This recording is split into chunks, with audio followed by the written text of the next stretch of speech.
Hello viewers, I'm back in the country again, earlier than expected due to some health reasons which are not obvious, but believe me, they're there. And I haven't made any videos whilst I was on the ship because I was busy working and also doing work, and although that work hasn't disappeared, it has been postponed, although I do still have my dissertation to write, which I'm ignoring mostly at the moment by making this video. Anyway, I just thought I would make a very short review on a very rare book that we won't see for very long, or much longer I believe, in today's climate of the internet-based world, and that is the living meme, the hard copy of the things that we look at on the internet every day, we take for granted like dirt. This, I paid $4.99 for this, £5, when I could get it for free on the internet, although obviously we do have to pay for the internet if you have broadband, etc. But you know, lots of places have free Wi-Fi, so technically I was ripped off.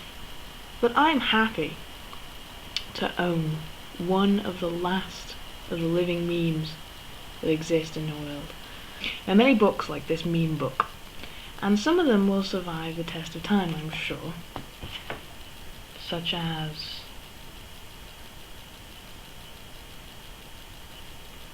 A Shite History of Nearly Everything, sounds like it could last.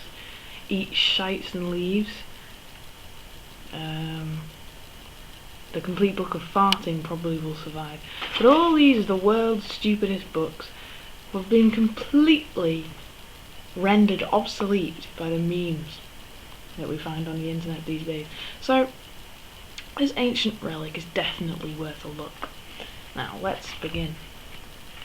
It's not very funny compared to the other one that I have, which is the world's stupidest science, but I couldn't find that, so we're having to deal with the much less entertaining world's stupidest instructions. Now, one of the funniest ones are the ones that are from a different language, like translated from another country, and there are some quite good ones. For example, when the KFC tagline "Finger Looking Good" was translated into Chinese for the first time, it came out as "Eat your fingers off," which was quite funny, I think. Or, for example, this cautionary sign found at a Czech Republic zoo: "No smoothing the lion." Now, how you would smoothen a lion is beyond me, but clearly you shouldn't be doing it anyway. The book itself is separated into a few sections to make it easy for the readers to dip in and dip out for what they want. So we have cautionary tales, out and about, pointless product warnings, hopeless hotels, you did what with it? Cheap and cheerful, and prosperous proclamations. There's also an epilogue, which I believe would be quite appropriate to read now. Despite there being plenty of genuinely stupid instructions in the world, never forget that, no matter how sensible instructions may be, there are always people who will turn them into stupid ones, as this final true story illustrates. A woman was at a bus stop in London on a bright sunny morning and noticed an older lady shading her face and shrinking back from the sunshine as best she could. "Are you okay?" she asked the old lady with concern. "Have you got a problem with your eyes?" "No," the old lady replied. "It's this medication I'm taking. I'm having real trouble following the instructions today. I read the label and it says, 'Keep out of direct sunlight.'" The end. This is the official guidelines for English-speaking drivers, which is the best example from this book of the only funny parts, which is where things have been mistranslated into English from various languages. The best one being Chinese and English translations, but this one's Japanese. And it has a very poetic nature to it, which I find quite profound as well. Anyway, rise of the hand policeman, stop rapidly, do not pass him or otherwise disrespect him. If pedestrian obstacle your path, tootle horn melodiously. If he continue to obstacle, tootle horn vigorously, and utter vocal warnings such as "Hi, hi!" If wandering horse by roadside obstacle your path, beware that he do not take fright as you pass him. Do not explode the exhaust box at him. Go soothingly by, or stop by roadside till he pass away. Press the braking of the foot as you roll round the corner to save collapse and tie up.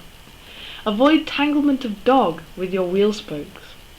If road mope obstacle your path, refrain from pass on hill or round curve. Follow patiently till road arrive at straight level stretch, then tootle horn melodiously and step on, passing at left and waving hand courteously to honourable road mope is passing. Beware of greasy corner where lurks skid demon. Cease, step on, approach slowly, round cautiously, resume step on gradually.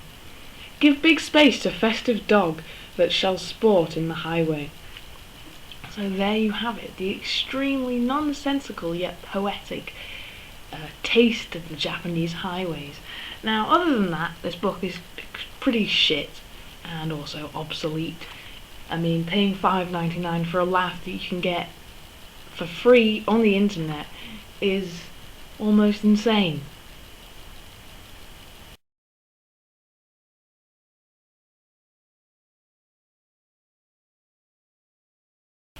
Instructions for an air conditioner in a hotel in Japan. Cools and heats. If you want just condition of warm in your room, please control yourself.